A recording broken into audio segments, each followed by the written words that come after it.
If aliens ever visited Earth, the first proof wouldn't be floating in space or hiding on the far side of the moon. It'd be buried here on the ground, inside the stories humanity's repeated for thousands of years. Stories passed down as myth, scripture, and sacred history. Stories we were told to read symbolically, not literally. But what if that was the first mistake? That's the real foundation of the ancient alien hypothesis. It doesn't begin with flying saucers. It begins with a challenge. What if our ancestors were describing real events using the only language they had? Across history, people recorded encounters with beings who came down from the sky. Beings who arrived in fire and smoke. Beings who made thunderous noise and carried knowledge no human culture had. They issued commands. They delivered warnings. They promised to return. Ancient people had only one category for visitors like that. They called them gods. Ancient alien theorists argue something simple and uncomfortable. Maybe they weren't gods. Maybe they were misidentified. Not deception, not fantasy.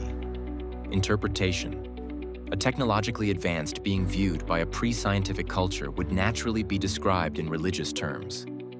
Power becomes divinity. Technology becomes magic.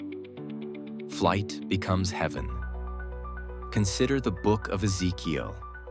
Mainstream scholars call it symbolic, but Ezekiel describes a roaring arrival from the sky. He describes smoke, fire, and a structure that moves with wheels within wheels. He describes sound.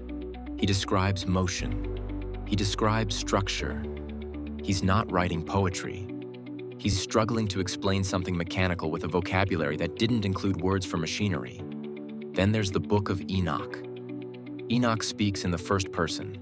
He claims he was taken into the sky for an extended time. He describes being taught knowledge. He describes systems of the cosmos. He interacts with beings who have names, ranks, and roles. Teachers, watchers, astronomers. The debate isn't whether these texts exist. They do. The debate is why they sound so literal. And here's the part skeptics avoid. These stories repeat across cultures that never met. In India, ancient texts describe metal flying machines called vimanas. They move like butterflies. They appear in multiple places at once. They engage in aerial battles. In Mesoamerica, gods come down from the sky. They teach astronomy and agriculture. Then they leave. Across Africa, Australia, and the Americas, rock art shows helmeted figures with non-human proportions. Skeptics say humans everywhere invent sky stories. Believers say invention doesn't produce the same details again and again. Then we leave mythology and enter archaeology. This is where the questions get harder to ignore. The Great Pyramid of Giza contains millions of precisely cut stones. Some weigh dozens of tons. Even today, recreating it would require massive resources. Mainstream archaeology says human ingenuity explains it. Ancient alien theorists ask a different question. Does the timeline really add up? At Puma Punku, stones weighing hundreds of tons are carved with machine-like precision. Perfect cuts, interlocking shapes, materials harder than the tools ancient people supposedly had. The nearest quarry is miles away. Nazca adds another mystery. Massive lines and figures stretch across the desert. Some run for miles. They're best seen from the air. Why create art no one on the ground could fully see? Ritual pathways, astronomical calendars, or signals meant for someone above. Skeptics insist humans can do all of this without extraterrestrial help. And they're right. Humans are brilliant. But brilliance doesn't erase anomalies. And that's the real tension. Ancient alien theory walks a razor line. Push too far and you erase human achievement. Ignore too much and you erase the anomalies that don't fit the official story. Even many proponents don't claim humans were primitive. They ask whether ancient humans had help. Knowledge transfer, not replacement. Then come the technological outliers. The Antikythera mechanism is a 2,000-year-old analog computer. It predicts astronomical events with interlocking gears. Nothing like it appears again for more than 1,000 years. It's real, it's advanced, and it shouldn't exist at that point in history. In Egypt, reliefs at the Dendera temple show objects that look like large glass bulbs connected to cables. Mainstream scholars call them lotus flowers. Others ask how deep underground chambers were lit without soot or residue. The Baghdad battery is another curiosity.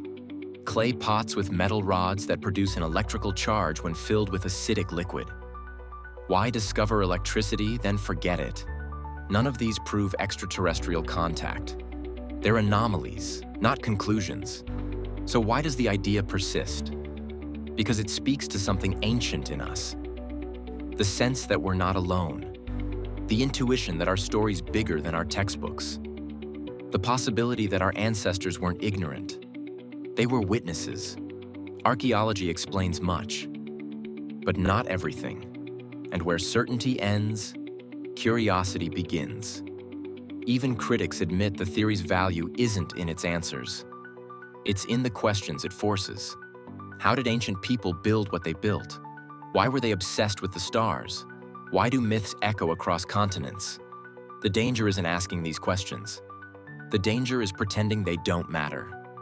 If undeniable evidence appeared tomorrow, a single artifact or document showing non-human technology in the ancient past, everything would change. History would change. Religion would change. Human identity would change. Until that moment, the ancient alien hypothesis remains what it's always been. A challenge, a provocation, a reminder that our past may be stranger than we admit. Whether aliens ever visited Earth is unproven, but the fact that so many ancient stories look upward instead of inward suggests one thing. Humanity's always felt the sky mattered, and maybe that instinct deserves more respect than it gets.